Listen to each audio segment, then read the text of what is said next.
Welcome to Let's Face the Facts, the rewatch podcast for the classic sitcom, The Facts of Life. Join us each week as we synopsize, analyze, criticize, and ultimately idolize the show. And now, here's your host of Let's Face the Facts, the wonderful David Almeida. Thank you, Matthew Arter. You're welcome. No, I was going to wait and tell people. That's me talking after the intro with you doing the announcement. Oh, the intro that I do live every time. Yep, got it. Yeah, we'll put air quotes around that live. So this is the normal thing of welcome back. It's another week, another show. Thank you for downloading and pressing play. We have another Fambily Show this week. Matthew is already on the Zoom call in case you hadn't noticed. And I'm not going to record a bumper for this. We are going to jump right on in and start talking about Season 8, Episode 4, Another Room, which had an original air date of October 11th, 1986. So, general initial thoughts, Matthew, about this gem. What has happened to our show? I know what this episode is just. And dear listeners, I don't want to be that negative Nelly that shits all over it because I do love it. No, that's my job. But it was like they let who wrote this and I just. This is perfectly articulated. I just kept asking, things would happen in this episode, and I audibly said out loud, "What?" Yeah, there are so many. I started numbering my WTF moments. There were so many, and I think I ended up with 7 of them. No, I have 6. I have 6 official WTF moments, but some of them actually have multiple points within them. And well, let's the sooner we get to it, the sooner we'll get done with it. And devoted listeners, God bless you. We hope you enjoy us more than you enjoyed this episode, more than we enjoyed this episode, because it was written by 3 people. There was a story by Catherine Green, but the teleplay was by Michael Moorer and Martha Williamson. It took 3 people to come up with this? Oh, yeah. So Catherine Green, this is her first of 2 episodes, and in both cases, they're only story by. So she is not responsible for the actual script, the teleplay. She is an executive or a supervising producer in 8 episodes of the show this season. Previously, she was a producer on One Day at a Time, and she had written for Alice, Cheers, The Ropers, Taxi, Mama's Family, and Newhart. And after this, beyond, her future holds writing and producing shows like Brothers, Married with Children, The Drew Carey Show, and My Wife and Kids. I just saw a blooper reel from Alice. Oh, yeah? Yeah. That's a show I didn't watch. I fell away from it, and I don't think I watched any of the last 2 seasons, like when Vera was married, and I never saw the finale when they actually shut down the whole place and did their farewells. The blooper reel starts with Linda Lavin, a close-up of Linda Lavin, and you hear action, and she goes, "Somebody just farted." It's like her and Vera for 3 minutes talking about somebody farted. Did you hear somebody farted? Oh my God. So I guess somebody on the crew farted. Wow. Well, then our teleplay, we are already familiar with Michael Moorer. Of course, we discussed he's good with the cartoonish episodes with the nightmare sequences. Well, that explains Blair crashing through the wall. Ding, ding, ding. Get out of my brain. That's exactly what I thought. Only a script by Moorer would have something as ridiculously slapstick as, Blair falling through a lathern plaster wall, not even just drywall. This is, you can see the slats where there's horizontal pieces of wood that there would be plaster over. This is not a new construction home. And yet she comes out of it completely unharmed, except her fingernail. But Yeah, Michael Moorer, to remind you, he wrote Come Back to the Truck Stop, The Candidate with Blair and the fucking kangaroo costume, and Out of Peekskill Part 1, including Mrs. Garrett's nightmare funeral scene that they did. So this is his 4th of 6 episodes. He only works here this season, and then it seems like he does go back to the world of cartoons and has consistently worked in the animated division of show business after this. Now, Martha Williamson, this is her 2nd of 8 episodes that she will write. And I think she's all the way to the end of the series. I think she might have written Big Apple Blues. I think that's one of hers, one of the backdoor pilots. But the only episode we have seen previous to this one was Concentration, which is one of the good ones. I would say that one kind of moved up towards my top 5. I don't think we mentioned that in the Betwixt episode. I talked about, whether there were some that we didn't expect to be on our top list or our bottom list. But I have to say, Concentration, I should have said that that's definitely among my top 10.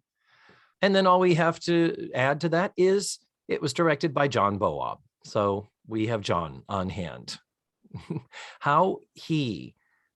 wonder how much input did he have? Did he have any ability to say, does this really make sense? Does it? Anyway. Again, we have to remember, like Diana has told us, they were literally pumping these out week by week. This was before streaming. This was before video cassettes, for Christ's sake, practically. So, I mean, it took longer to make them to do all the tech work. Yeah. They weren't expecting. By the way, does anybody know what VHS stands for? Video home system? I don't know. Oh. Anyway, but like, I just have to remember, like, these people probably doing this show were thinking this will be seen twice, once originally and then once over the summer when we redo it. These will never be seen. I have to wonder if there was a thought process like, who gives a fuck?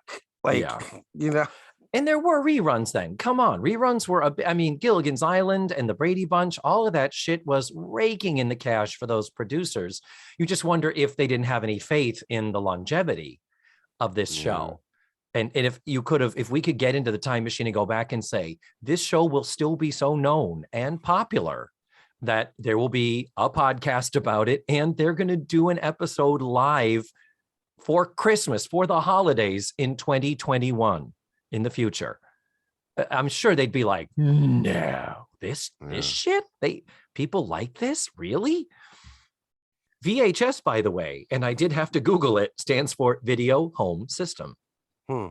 Anyway, let's start getting to it, because we need to start actually delivering with all of the WTFs. We're really overplaying the generality of the shittiness of this episode, but no, we have specific examples to support our theses. And now you need my synopsis. And now I need your TV guide synopsis. What do we have? Okay. Go. In this episode of The Facts of Life, Mrs. Garrett needs her sewing machine in Africa.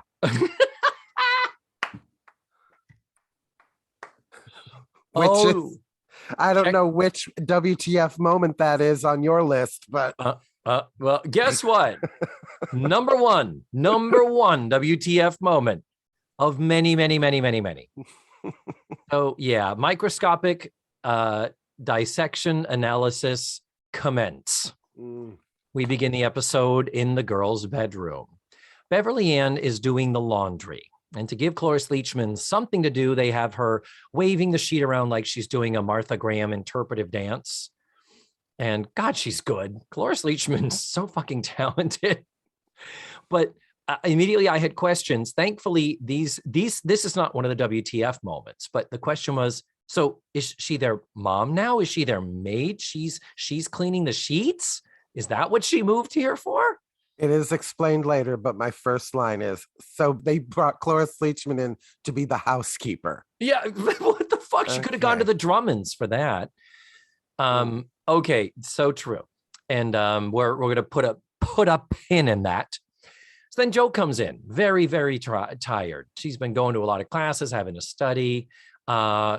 she has to lug around this massive jacket that she is wearing that looks like a nice football player's formal bathrobe. Holy fuck balls. I don't know if we've ever had this oversized an article of clothing on any of the girls thus far. Do you agree? Well, it's that. And like, I don't know about you, but we've talked about this before. Like, when I get home, especially if I'm going to take a nap, I would take off my fucking shoulder padded blazer. Thank you. And the fact that she walks in and has nothing to say, like she's got no lines, not even a hello or to the other human that's in my room, like just literally walks by and okay, I'm already annoyed. Oh, it gets worse. Don't worry. So Joe is trying to sleep, but Beverly Ann won't shut the fuck up because Beverly Ann is flaky. And is this what she's going to do now? Is she just going to be a pain in the ass? But the talk is that Joe only has a small window of time she can't sleep because the other girls usually are back doing their things. And it kind of boils down to all of them keep such crazy hours now, particularly with Tootie now being a college student. So Joe says, actually, she's been thinking about getting a place of her own. This is WTF. Actually, this is WTF number 0. If I have to start numbering, I can't renumber them. So, okay, maybe if I do them out of order, this is is it the 6th? Is that what I said? Good God, I'm losing track. Anyhow, first WTF moment. Why would Joe, regardless of how difficult it is to live there with all the girls, why would she get an apartment of her own? That would cost her money. Why would she go back to the dorms when that would cost her money? When Joe is the one on scholarship and money is always an issue. Her father, Charlie, didn't clearly fucking pay for school when he won his damn lottery money, that dumbass. And now it's like, okay, it's not just that you live there. You own the business in the building where you live. Why would you go to that extra expense? That's fucking ridiculous. Your thoughts? I wrote down, oh, you're going to move out with what? You have no money. Ding, ding, ding. Ding, ding, ding. But of the conversation that Joe is hoping not to participate in, Beverly Ann says that she got a card from Edna somewhere in Africa. And she says, I'm quoting now, she is running a sewing class for the Peace Corps, and she could sure use her old sewing machine. You're gonna ship a fucking now here's the deal. At this point, you don't know if it's just like a singer in a case. Yeah, no. Even that is like, it's expensive. And also you spit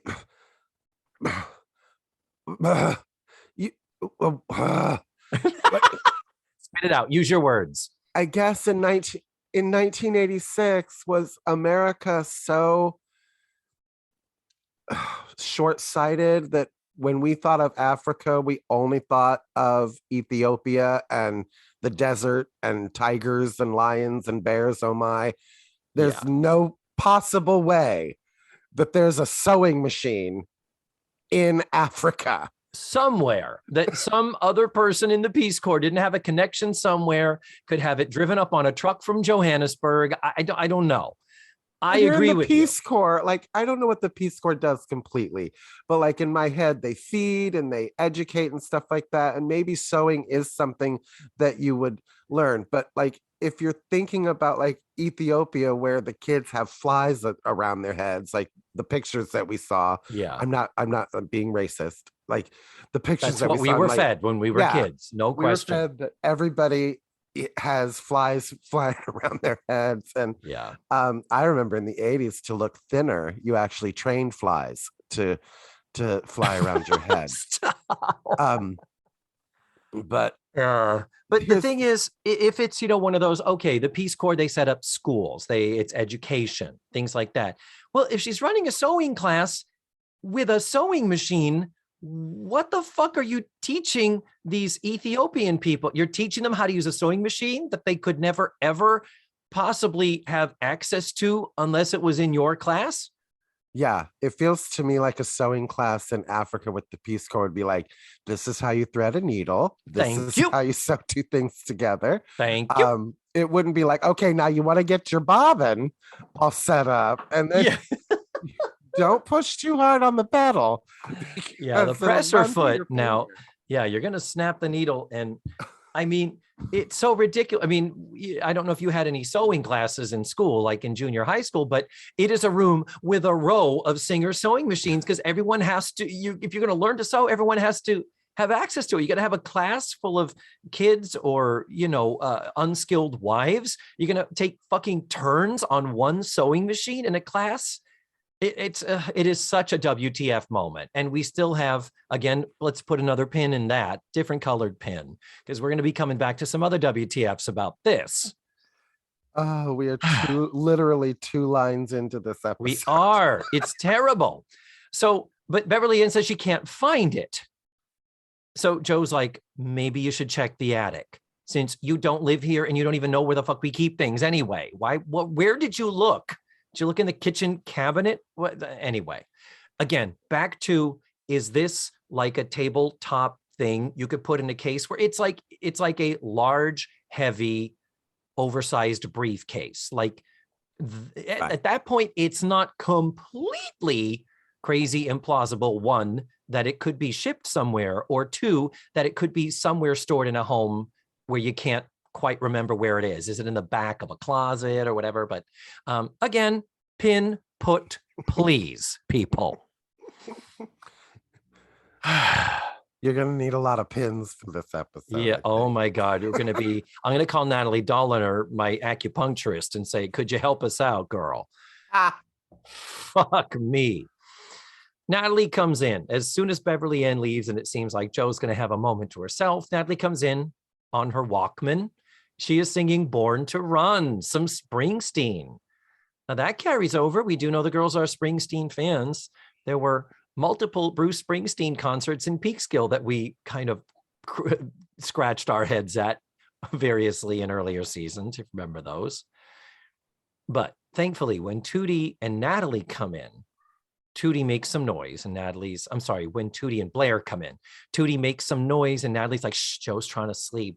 And Tootie's like, it's just the dry cleaning. And this is where we can remove the pin earlier about Beverly Ann doing laundry. Natalie says to Tootie, I thought it was Joe's turn to do the dry cleaning. And Tootie says, no, it's Joe's turn to do the sheets. And Natalie says, I just helped Beverly Ann with the sheets. And Tootie went, oh, that's right. Joe traded it with her so that she could snake the drain. Giggity. Yeah, Joe needed to snake the drain, if you know what I mean.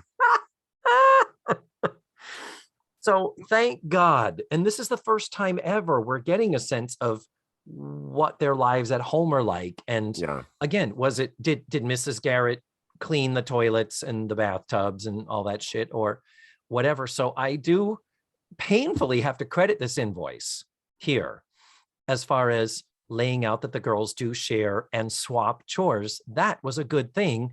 I wish maybe we had talked about this, at the beginning of season 5. Anyway, there's still noise. The girls just can't avoid making all this noise. So Joe just jumps up and says, enough, I'm getting a place of my own. And the girls are all like, what? And they back and forth and no, we can't break up the team and blah, blah, blah. Blair had a very funny bit, cartoonish, I will give you. What? With the ironing board. Lisa Whelchel as a physical comedian is unmatched. And she's just gorgeous this season. I just love her hair. I love her look. I love the way Diana dressed her. But that was that was comedy. I laughed. No, I agree. And ironing boards are fucking loud.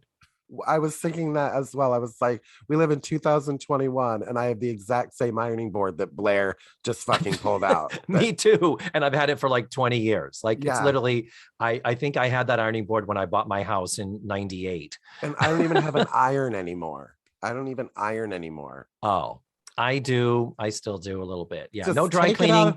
Take it out of the dryer before it's finally dry and just let it hang. You'll be fine. Yeah, that's true. So this deep conversation of the girls being so concerned that Joe wants to move out is where Beverly Ann interrupts by saying, I found Grandma's sewing machine, but I need help getting it out of the attic. So Joe is kind of like, well, why don't all of you go help her?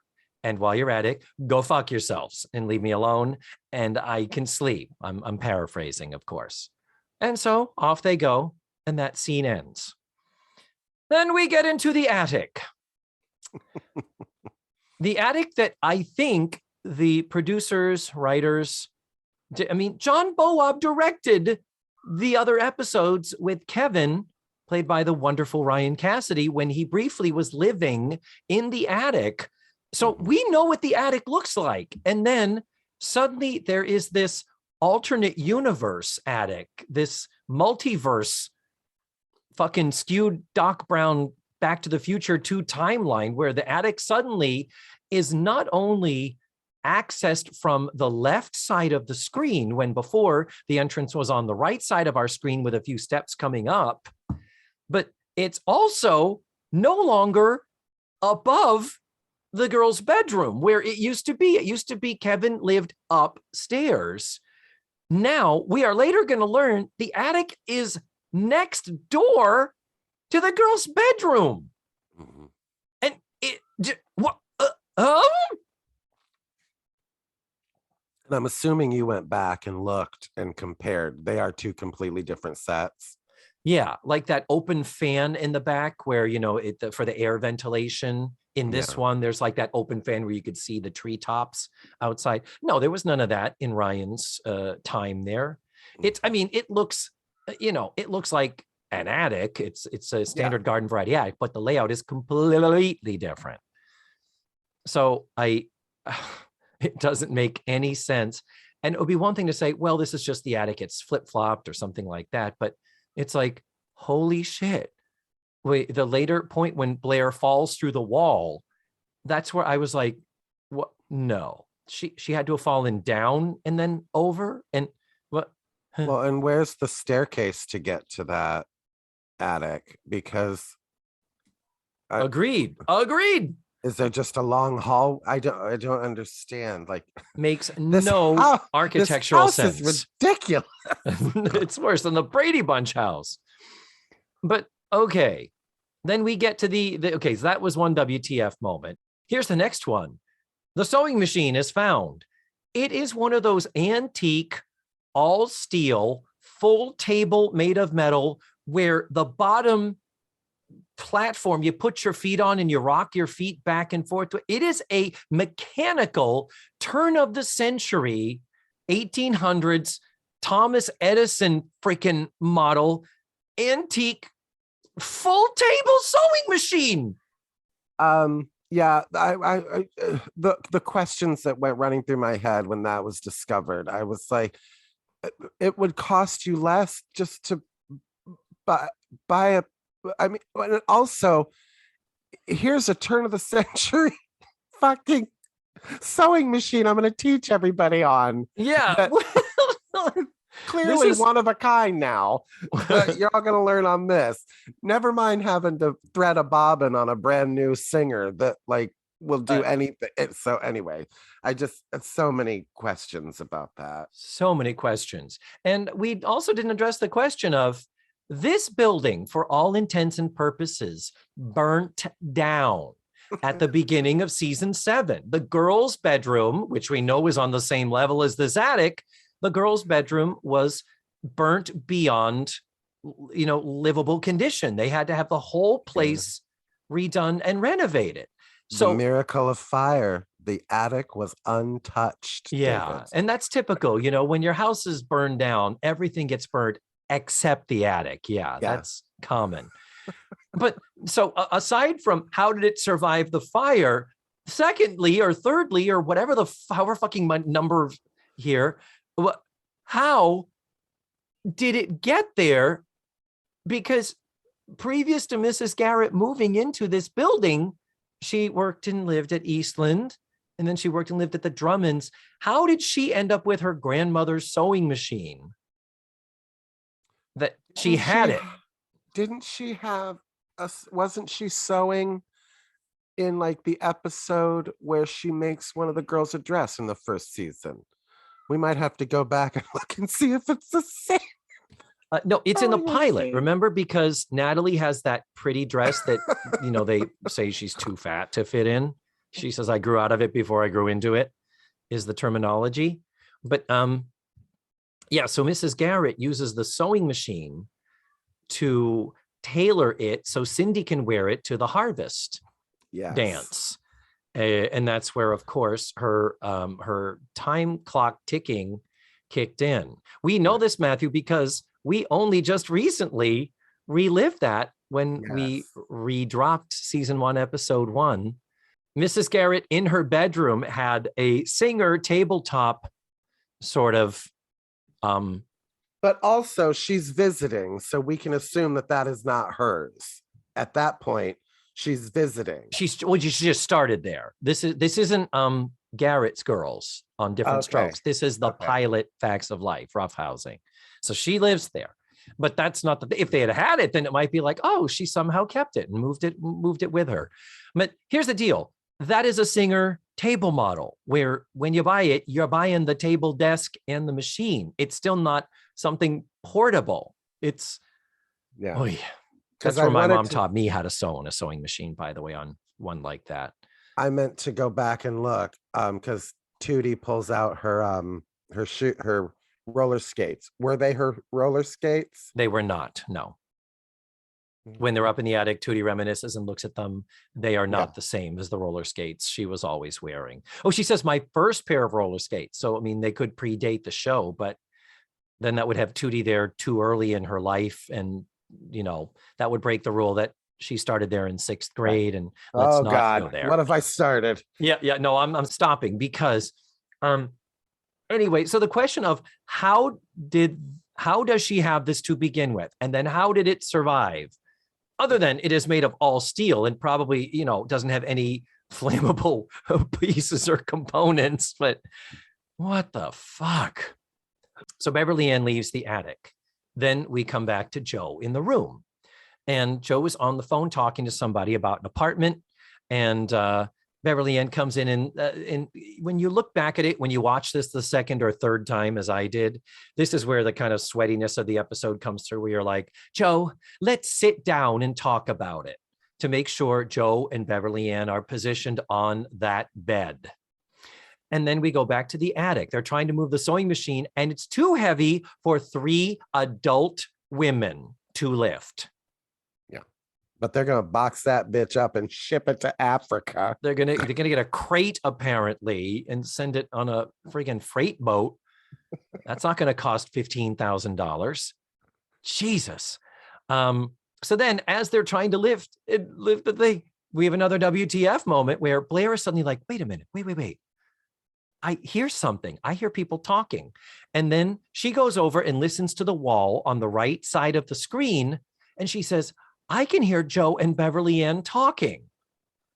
And I'm like, well, Kevin used to be able to hear you guys in your bedroom because there were vents. Remember, you guys could actually communicate through there. But I guess this is a different attic in a different part of the house.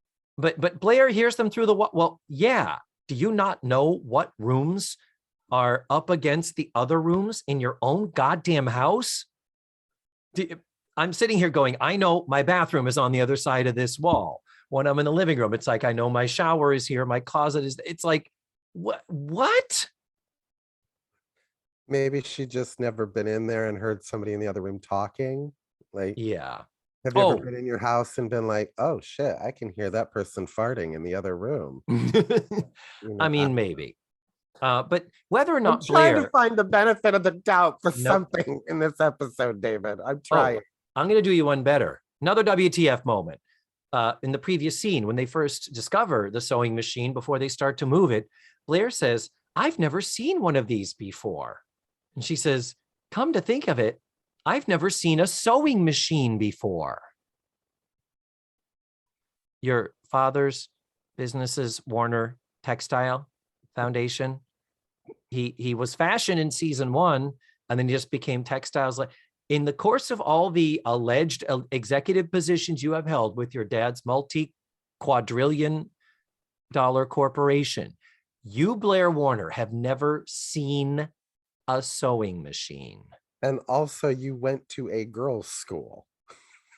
Yeah. You didn't see the one in Mrs. Garrett's bedroom in the pilot of season 1, episode 1.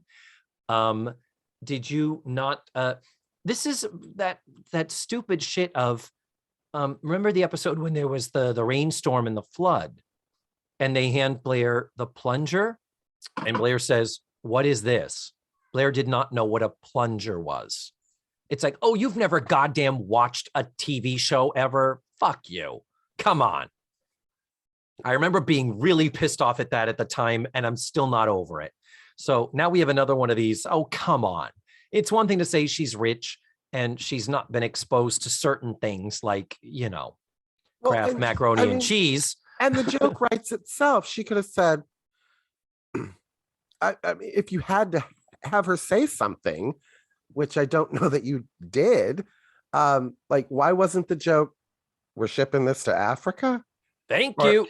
Or I've never seen one. And like she could have been like, oh, I don't even know how to use one of these. You know what I mean? For all the years with Warner Textiles, I don't even know how to use one. Never had to. I don't know. It just, and then someone could add, or Blair could say, oh, well, I have, but the ones I've used were approximately 100 years newer than this one. Thank you. So we come back to the bedroom now. We have sort of this back and forth. And Joe is still complaining about the girls and the situation. And Beverly Ann does say a nice moment where she says, well, Joe, when you have problems, you work them out. You don't leave home over them. And then Beverly Ann does point out that it is quiet right now. She says, yeah, you had that moment before when the girls were interrupting and annoying you, but there's no noise now. And talk about set up. Think of it, Joe. It's usually like this. And as Beverly Ann stands up, clearing the bed, so only Joe is sitting on the corner, she says, this is a quiet, calm, and serene oasis of friendship and trust. Crash! Blair, or a stunt woman dressed as Blair, comes flying through this wall. Again, lath and plaster wall. Not drywall, which is just cement between paper. This is like the fucking real deal of how you construct an old house. And Blair just crashes through, falls, landing conveniently on the bed. And that's how we go to commercial. Really? Yeah. You just fall through the wall? Okay. But then when we come back from commercial, it's, oh my God, Blair, are you okay? She goes, oh no, I broke a nail. She's perfectly fine. Perfectly fine. Yeah, she landed on the mattress, but the amount of impact a human body, the speed that a human body would have to be to break through a plaster wall. Like, I mean, it's just insanity. So Natalie and Tootie poke their heads in, because part of me was like, no, that can't be the same room. No, she has to have like fallen down a shaft or a vent, and then nope. Tootie and Natalie poke their heads in. There's like, oh, hey, what's actually Natalie? Hey, did Blair come through here? I did laugh at that. So we've already discussed, this is in my notes where I had the thing about, so the attic is next door to the bedroom. So why is it? Anyway. So technically, girls, you are living in the attic. And honestly, when you look at that upper level and the beams, the ceiling beams, it is kind of lofty. It almost does make sense, but then you wouldn't call that attic the attic. You'd kind of call it the storage room. And again, where do you access this from? Where the fuck? Oy. So to their credit, this is a good thing. When Joe is still talking about moving out, Natalie does say, Joe, having your own apartment is no picnic. Remember, Tootie and I tried it last year. Thank you for reminding us of that. And what did I say at the time, Matthew? Natalie, if you want time to write, if you need alone time, quiet time, why don't you just stay up in the attic where Kevin stayed? But nope. But then they come up with the idea of converting the attic into a bedroom. That way there'd be more space, blah, blah, blah. And then Beverly Ann says, well, a professional contractor could fix it up really nice. Professional contractor. By the way, where the fuck is George Clooney right now? Why is he not there? You mean the professional contractor that lives right next door? The hardware store owner's son across the street who couldn't keep away from the shop last season, and he's nowhere to be found. He didn't show up for Mrs. Garrett's wedding. He didn't show up for Tootie almost deciding to have sex. He could have been there for that. He's busy getting his doctorate. I don't know, because isn't he about to start in ER? On ER, yeah, that's probably true. But yeah, the deal is at no point in this world it should be, well, we need to do some renovations. Well, let's ask George what he thinks and how much it's going to cost us, knowing that he would do it for them for free or almost nothing. But now we get into this idea of George Burnett does not exist, and a professional contractor is the way to go. Joe smartly says, that costs money. And the girls are like, well, we like the idea of having more space. Natalie says she'll contribute toward the renovations. I'll put in overtime at the cannery. Yeah. They love me there. She's no longer working on the highway system. No longer on the road crew with Snake. Giggity. So just pointing that out as far as while we're tracking Natalie's careers and jobs. So they basically convinced Joe to keep them all together. Let's all spend money to renovate. Am I crazy? This house belongs to Raymond, doesn't it? This was something that he bought the building and was renting it to his mother so that she could have a business and an income. And they don't own this house. Yeah, that was later on. I wrote that down. I mean, I thought it, but I didn't write it down until later on. Like, you don't own this house. Yeah. At no point ever has this house changed hands. And remember, when it burned down last year at the beginning of season 7, I was like, why is Mrs. Garrett dealing with all the insurance and the renovations and rebuilding and stuff? Why is Raymond not involved? Or why didn't Raymond say, I wash my hands of it? And then have Edna say, well, wait a minute, we can do this. We'll handle this all on our own. That would have been fine. But anyway, Joe does agree to this renovation as long as it's not too expensive. Joe, I have a question. Forgive me, because I'm just looking at my notes. We skipped past the scene where she's on the phone, or she's telling Beverly Ann or somebody that she's found an apartment already. Yes. And he'll knock $5 off if I take the room above the oven because it's over a pizza parlor. Yeah. And I'm hit with like TV not understanding money. Like and how many times we had to hear like Tootie be like, it took me all summer to save that $20. Yeah. No, and like he's gonna knock $5 off the rent, bitch. $5 off the rent. Fuck off. Seriously, like that's a fucking deal breaker. Oh, I don't know that $5. Like anyway, but maybe it was in 1986. But as I sit here in an overpriced apartment in Lake Buena Vista, Florida, I'm like, yeah, knock $5 off. Thanks a lot. If they offered, you would take it, wouldn't you? Well, I would, but I wouldn't act like I just fucking won the lottery, for Christ's sake. But Beverly she says to Beverly Ann, she goes, do you think I want to move out? Yes, you're the one who said you did. Yeah. Nobody else here wants you to go. What is that line? Do you think I want to move out? Yes. You've been the one saying it. You're the one saying it, even though you don't have a fucking pot to piss in. Yeah. And then anyway, Beverly Ann is happy that they landed this because she says, good, Edna would have killed me if I let you go. If the team broke up, Edna would have been upset.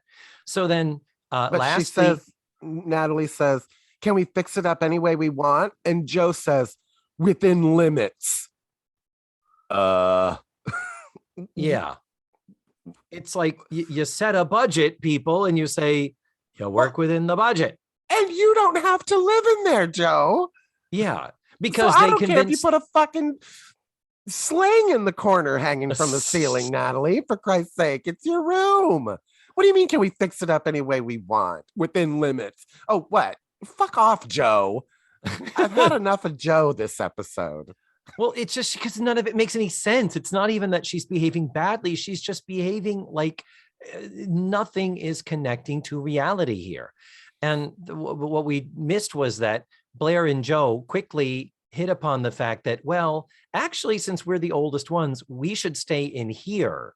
And you two youngins should get the other smaller space. And so that's where it is. So Natalie and Tootie. But later, Matthew, we know that they're talking about they want what is it? A sunlight? A Barbra Streisand skylight. Skylight. There it is. Probably not cheap. And they're also talking about certain type of carpeting that was probably expensive and all this. But anyway, that's where the scene ends, where Tootie and Natalie are now the ones going to be in this new attic room. So then we go down to the living room. Beverly Ann has the sewing machine between the dining room and the couch. And apparently she's mending Andy's pants because a WTF moment number 743. Andy, why are you sitting in this place that's not your home with people who are not your parents or your family in your underwear, covering yourself up with pillow cushions and letting Beverly Ann mend your pants on this antique sewing machine? Maybe she was the only one with a sewing machine and he had a pants emergency. A pants urgency, yeah. Just bizarre. So fucking weird. And in this case, suddenly, for the first time, he's not horny Andy. Because when Beverly Ann asks him to turn down the stew, so Beverly Ann is cooking and asks him to do that while she's tied up at the machine, he basically is like, well, no, I don't have any pants on and I'm embarrassed. So he picks up 2 pillow cushions to cover, but he's covering the front of him. And as he backs up, Joe comes in the door and she looks, and I think she says red, huh? Meaning the color of his underwear. Yeah. Yeah, because underwear wasn't colors back then. Remember, it was tidy whities or nothing. Like color underwear was a fairly new thing in the 80s. Do you remember that? Yes, I personally would have written like her looking down and going, Snoopy? Or, exactly. or something. Yeah. But yeah, red, like, yeah. Yeah. And It made me laugh. And the fact that could have been played horrifically, and the wonderful Mackenzie Aston was just every right choice. He's on, man. He is good. He is right and good. So, but with that, it's interesting how horny Andy that we usually have encountered, where he's like, yeah, would you girls record some moaning sounds for me? Oh, while the place is burned down, you can come and stay at my house. I have a really big bed. There is a part of me that's kind of like where, Joe says red, huh? The fact that he's so mortified, part of me kind of feels like the Andy we've seen before would have been like, yeah, bet you hate to see me go, but like to watch me leave. I see this is perfect because horny Andy is a character that he hides behind. And we got to see the real Andy here, who is actually mortified by being seen as his underwear. And I know because I've played this character before. People think that Matthew has had this crazy, insane life. And it's like, talking to straight boys, like, I would do filthy things to you. And then when one of them is like, okay, I'm like, I get the fuck out of here. What is wrong with you? No, you're not spending the night. The dog chasing the bus. Get out of here. So I loved it. I actually enjoyed this scene with Andy. His final word before he leaves is, this could leave a permanent scar psychologically, which I think is lovely, or emotionally or something like that. Anyway, so now Joe comes in. First question out of Beverly Ann. Did you get the bank loan? And Joe says, no, I put in the application, but I haven't heard anything yet. Natalie did get her bank loan, but remember, Natalie has a steady income and I'm just a student. And WTF and WTF, Natalie does not have a steady income. Natalie has been working for a temp agency, and clearly the job with the road crew didn't work because she's at a cannery right now. So I'm not sure. You are not just a student, Joe. You are a business owner. Ding, ding, ding. You are a fifth partner in a store called Over Our Heads. And what? So there's definitely some collateral that you have for a fucking $1,000 loan. But you're a scholarship student. How is she a scholarship student? How is she able to claim a hardship when she's now a business owner? That's like, they might have to she needs to get through this senior year quickly before they're on to her. So the scholarship student that doesn't have a pot to piss in is applying at a bank for a loan to pay for a renovation in a house that she doesn't own so that she and Blair can, okay. The only thing I can think of is ulteriorly she's thinking, well, if just Blair and I are sharing a bedroom and the other two are not there anymore, lickety split. Yeah. That's your phrase. I stole that from you. Mm-hmm. You're welcome. But Joe says she can swing it if her part is under $500. So down comes Blair, and she's talking about what side of the room she wants to be on. I want to be near the closets and the window. Then Tootie and Natalie come down with a contractor named Virgil. This actor is Kent Perkins, and he's super Southern, playing up the Southern accent. Doesn't have a lot of credits. He's only got 29 credits on his IMDb, and it seems like he specializes in guy roles, Southern roles, tough dude roles. And probably the most interesting fact I found out about him, do you know whom he is married to this day? Mm-mm. Since 1979, this actor, Kent Perkins, has been married to Ruth Buzzy. Jesus Christ. I shit you not. They are still married to this day. Both still alive, both still working. What the fucking fuck? How many times do I mention Ruth Buzzy? Because I fucking love her and she's got a funny name. Ugh. Anyway, so putting that out there. But this is where Tootie and Natalie are talking about their fancy upgrades, the whole we want to do the room our way if we're going to have to be living there. And Virgil quotes them $16,000. Mm-hmm. Blair says, that's reasonable. How much is that today? Oh, I didn't look it up. Do you want to look it up for me? Please. And the funny moment where as soon as 16,000 comes out of his mouth, the audience and the actors are all, and Blair just goes, well, that's reasonable. Jesus Christ, it's $40,000 today.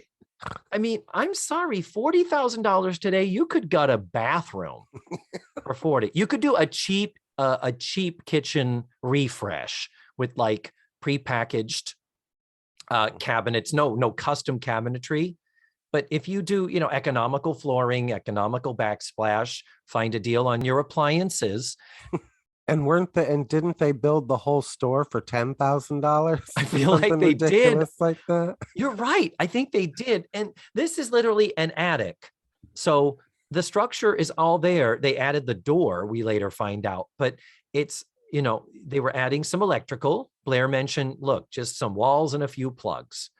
It's like that shouldn't cost a lot. That should be the cost of drywall and paint. And well, luckily it doesn't, because miraculously he comes down from 16,000 to 4,000. But it's okay. I think, right. But I think that's if you want to do the basics, like, look, girls, if you just want the basics, bare bones, nothing, if you're trying to do this on the cheap, the best I could do is 4,000.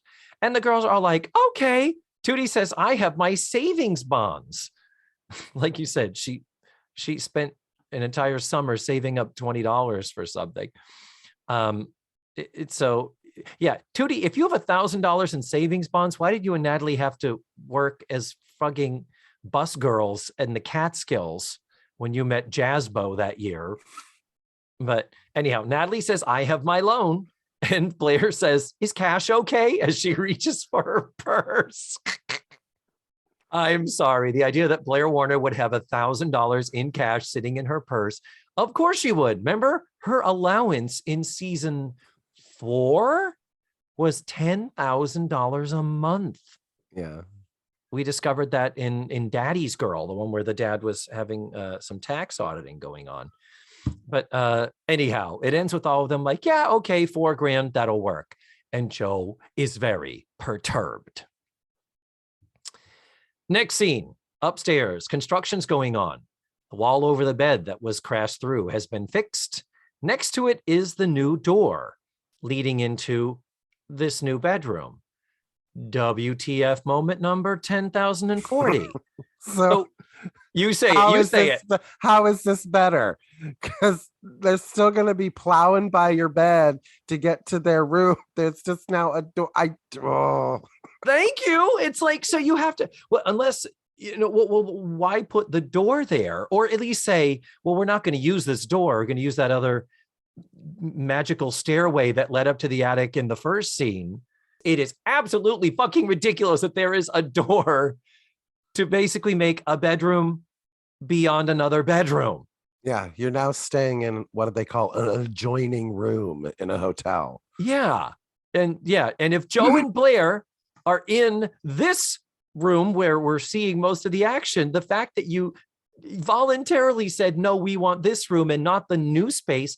Well, the new space is the place where you're going to get your privacy, even if you have to walk past the others. So it is just fucking preposterous. Anyway, Andy has another cute little scene where he's been helping and he's talking all Southern guy-like and talking tool things, and being around Virgil is influencing him and his speech patterns. And then at the end, he says, yeah, Virgil says I'm the best assistant he ever had. And Virgil pops out and says, yeah, don't forget to get sodas with those sandwiches. So, or something to that effect. It's the, oh, he's just the gopher. But anyway, Joe comes in. She didn't get the loan. Blair offers to loan her the money, and Joe says no. And it's like, Blair, I don't want your money. I want my money. I want to be able to pull my weight. Okay, we'll give you that. Blair Warner is richer than fucking shit. She could forget loaning. I would have said, no, I don't want you to lend me the money, Blair. Just fucking pay for it. Yeah. You have $1,000 in your purse right now that you will not miss. And let's back up to season 5. Why did you not buy us all our own house again? Could you remind us why that had to happen, where we're all sharing a bedroom where 4 adult fucking women? And I'm back to, Joe, you can't even get a loan. You wanted to move out? Yep. Like, you were the one that wanted to move out and you can't even get a loan. What? Yeah. Well, how is that going to be? Is your income so good from over our heads that you were going to be able to swing that, but not your tuition? But again, I'm back to like, they're gonna come after Joe, say, bitch, you've been scamming us. You have an income. You're not low income. You're not special needs. And the whole, I'm sorry, the whole we aren't friends bit. Yeah. Come on. Aren't we past that? Yeah. Blair says, Joe, how long have we been best friends? And Joe looks at her. Okay, good friends. Joe continues to glare at her. Friendly. We've been friendly for 7 years. It's like, really? She's your wife. She's your fucking wife. Come on. I don't know. There could have been a better, if you needed a joke there could have been a better joke than that, for Christ's sake. We're not supposed to still believe that Joe doesn't love Blair. I mean, true. Whatever. Yeah. She went in Blair's place to George Clooney's class reunion. That's how much she loves Blair. Wouldn't you? I mean, true. I would have too. So I would have locked Blair in a trunk. Like, I don't know where she is, but I am here. And look, oh my God, I have this dress on. This is amazing. I guess I should go. Huh? So we'll worry about Blair later. So, and the other thing is that Blair originally starts off with it being this certain amount of interest rate and blah, blah, blah. And Joe says no. And then finally she just says, all right. Oh, she says, I'll give you a better interest rate, but I want to be in the bed near the window. And Joe was like, Blair, no. And then Blair says, okay, no strings attached. I will lend you the money. And Joe was like, thank you, but still no. So here's the thing. Couldn't Blair have said, so you go to a bank, which is basically a total stranger institution, and you would borrow money from them and pay it back with interest. And you call that holding your own, but borrowing it from me at a better interest rate, 0, and I would make you pay me back, make no mistake. But that's the better option, not just letting me be the bank here because I can afford it. Anyhoozle. It's that male ego that Joe has. Yeah, that's true. Toxic masculinity. This is a perfect example. So Joe just says, look, I'll get the money. I'm working on it. Hey. So then when she's alone, Joe calls on the telephone. They haven't always had a working phone in that room, have they, Matthew? I feel like there was an episode where there was a phone, but wasn't there also an episode where the phone rang outside and they had to leave the room to go get it? Had, next to tracking the girls' ages, I mean, the amount of phone tracking that you've done is pretty obsessive as well, David. Yeah. So you'd think I would know this off the top of my head. I'm just going to say whether they have a business line, whether they have a shared line or an extension or But basically, I want to go on record saying I'm 99% sure that this working, functioning telephone up in the bedroom has not always been there and is not always there. Consistently. I feel like it's been there before. Maybe not that particular phone. Right. But I feel like there's also been times when there has not been a phone in that room. Okay. That's what I'm saying. Where there was a ring from off camera. Oh, I have to go out and go answer the phone thing. It's like the Golden Girls TV. It shows up when it needs to. Yeah. Same on the Brady Bunch and Laverne and Shirley. Yeah. Same thing. Totally.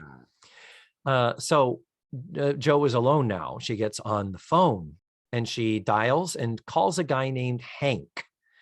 And she says, do you still want to buy my motorcycle? Beverly Ann overhears it. Joe leaves. Beverly Ann tells Blair that she overheard Joe saying she's going to sell her motorcycle. Blair says, no, if there's one thing I know, it's how to bring her to orgasm and that her bike is so completely important to her. It's like her child. When Miko back at Eastland took her bike out and she could hear the bike crashing, she was like, oh no, my bike. And they said, how do you know it's your bike? And Joe says, a mother knows. So Blair is like, Beverly Ann, I hate you for saying this absolutely impossible thing about my girlfriend wife. Ring, ring. Hank's on the phone. And she's like, yeah, what? And Hank says, yeah, does that include the helmet or not? And so Blair is now faced with the reality that she was wrong and Beverly Ann was right. Now, what is the joke that Beverly Ann does to get out of this scene? There's a bit that she does. Is there? And I blocked it out if it's there. Wait a minute. Let me like names like she's like frickin' frack and something and blah blah blah. Oh yeah. Yeah. She's like, but I don't understand the joke. I didn't understand it. I'm pulling up the transcript of the episode at subslikescript.com. They are inseparable. Blair says like peanut butter and jelly, ham and eggs. And then Beverly Ann says Roy and Trigger. And Blair says bingo. And Beverly Ann tags it with and Catholics. And Blair says right. And Beverly Ann says and left. And Blair goes stop. And she says and go, please, and get her out of here. Okay. It's sweaty. It is. I get it now. Because I was like, because I thought I didn't realize she was responding back to Blair. Yeah. When she said bingo and she said and Catholics, I thought it was its own thought. And she was like, and Catholics. I'm like, are Catholics known for like sticking together? Yeah, Was that a yes. joke? So I didn't understand the writing. So I did have a thank you. moment where I went, huh? Oh, okay. You're not wrong. I was also confused, but yeah, you are Okay. definitely not wrong. I'm Thank in you the for same boat with explaining you. it. Yes. So Joe later returns and she comes in. Blair is putting some clothes into the bureau and she says, "Where have you been?" And Joe goes, "None of your business." Jesus Christ, bitch. I know. I mean, for the love of fuck. None So of your then, yes, I know. I know. And then Joe says, "Wait a minute. Why is my bed by the window?" Because remember, Blair was all, "I want the bed by the window. I want the bed by the window." And Blair says, "I changed my mind." And Joe said, "Why?" And Blair smilingly says, "None of your business." And then Joe smiles and Joe goes to sit on the bed by the window. And that's fucking it. That's the end of the episode. What the shit? What the? What happened with the sewing machine? What happened with Mac's pants? What happened with the Did they get the Barbra carpeting? Streisand- Did they get the skylight? But more But importantly, Joe gets the window. Was that even a thing? Was that like, I don't feel like Joe put up that much of a fight about Blair having the window. And she, how does this make everything okay? Joe doesn't have transportation anymore. Like she sold, I know you sold your bike, but you get the window. And so I don't remember. So I guess from this point in the series going forward, that's a big step for this character that Joe is no longer a motorcycle rider. Or how about I wanted you to be by the window so you could keep an eye on your motorcycle. Bingo. I talked to Hank and turns out it was worth more than you thought it was or something. And I bought it or whatever, something like, but no, you get the window. I felt like somebody stopped having sex with me right before I finished with this episode. There are The so ending, many. I was like, we will get what? one or two of these in an episode, usually one or two where it's like, writers, you're doing a little weird thing here. But these infractions are so egregious. And there are so many of them in this one 25-minute span of time. All I can think of is at the end they were like, we got 8 seconds that we need to film, and this is, we got to bring it to an end in 8 seconds. They're like, we're running out of time. So I would like to be a fly on the wall at writers' meetings. But anyway, hindsight is 2020, right? It is. And as Tina Fey said about Saturday Night Live, the 11:30 broadcast doesn't go on the air because it is ready. It goes on the air because it's 11:30. Yeah. Meaning whatever you've got ready, however much you polished it, however more you wish you could have polished it, that doesn't matter anymore. It's taping day. Hearing the stories from Diana Eden on the Patreon show about how they delayed production a week because of the costuming issue. That, like, you heard the shock in my voice. That is astounding. They would have done it. But yeah, it's pretty bad. This can't even fall into the, oh, David, lighten up. It's an 80s sitcom. They have things at their disposal whenever they need them and then forget them later. It's just whimsical fun. No, this episode just made me so crazy. That's it. That's all I can say. It just made me crazy because does that room last? We don't have that room there. When Natalie comes in and says that she had sex with Snake, are Natalie and Tootie in the room? Like, Like this isn't even a change to the status of the show. That room doesn't last, does it? It lasts, but you have to remember I think it's like I was like, because I was trying to think of that too. I was like, I don't know off the top of my head if there's scenes that take place in that room, but it's like we went through all of this just to give another entrance to the bedroom set. Yeah. Like now they have 2 doors to get into their bedroom. How does this help you be more private if you have to go through my room to get through? Like, what if I'm jacking off? and you, David, have to walk through my room to get to your bedroom. What would happen? Please tell me slowly and meticulously. I would probably walk in and then turn on my heel and walk right back out, say, I will come back later.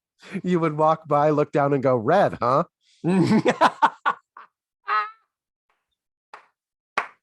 Call back, ladies and gentlemen. Oh, but at least, even though Joe doesn't have privacy at the house, at least now she has no way to get away from them and travel somewhere of her own volition to go to a location that is private, like a coffee shop or some other place, the mall.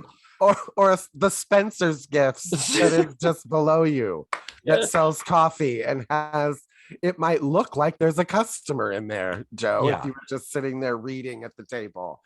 I don't know. Has a cafe table in it right there. And yeah, this is so wrong. And I'm done talking about it. I hope our listeners don't drop off like viewers did. Oh, jeez. We originally aired, but the viewers didn't drop. That's the funny thing. Is the viewer really? We were talking about this in the Get Ready for Season 8. Its best season was 24th. That was season 3. The past season, season 7, it was 27. And I think this season it only drops down to 31. Like it doesn't crack the top 30, but it's right there close to it. And it moved to 8 o'clock, Matthew. That whole thing I talked about where people were turning in early pre-Golden Girls to watch the Facts of Life. They swapped Facts of Life and 227 and put Facts of Life at the top of the hour. Facts of Life's ratings went down a little bit. 227's shot up. Yeah. It's all about, it speaks volumes about time slots and how they will kill a show or make a show. Mm-hmm. But the Facts of Life audience did not dip that badly when they moved it to that 8 o'clock hour, which clearly wasn't doing any favors for 227. And then 227 stepped into it. So it's like, oh, okay, it's not the show, it's the time slot. That's the thing. And we've just discovered our next podcast is going to be 227. Because there's no place like home. With your family around you, you're never alone. Because when you know that you're loved, there's no need to roam. Because there ain't no place like home. Do-do-do. Good Lord.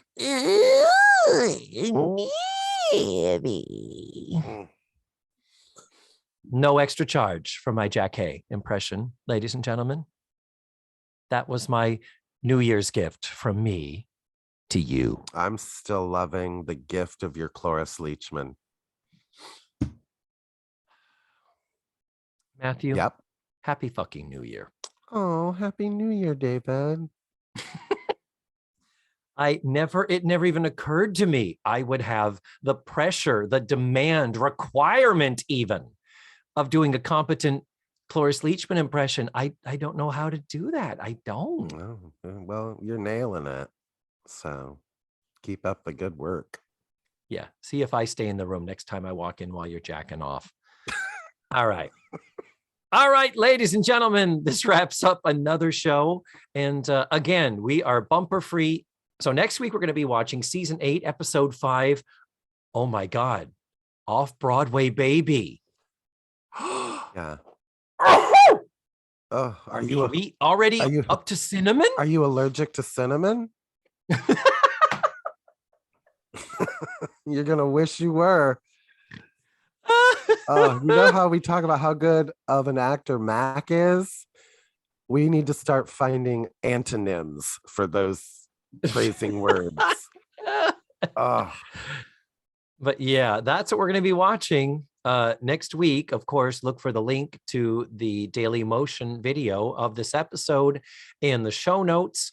And that is it. We thank you for listening to this week's show. And do you want to sign us off, Matthew? And remember, The facts of life are all about you. I was trying to do a little Okay. Paul Vogt twist on it. that was great. Okay. That was really good. All right. So that was your Cloris Leachman? No, I thought you wanted me to do. I thought we always used to do it like Mrs. Garrett. I was only half Oh. listening, David. I'm sorry. I stopped talking, and it's amazing what I don't hear when I'm Yeah. not the one talking. Let's Face the Facts was created, produced, written, hosted, and edited by the wonderful David Almeida. Our theme song was beautifully arranged and recorded by Ned Wilkinson. Please visit FaceTheFactsPod.com for supplemental photos and videos, links to social media, and ways that you can support the show. And don't forget to subscribe, rate, and review. This is Matthew Arder saying tune in again next week for another thrilling episode of Let's Face the Facts.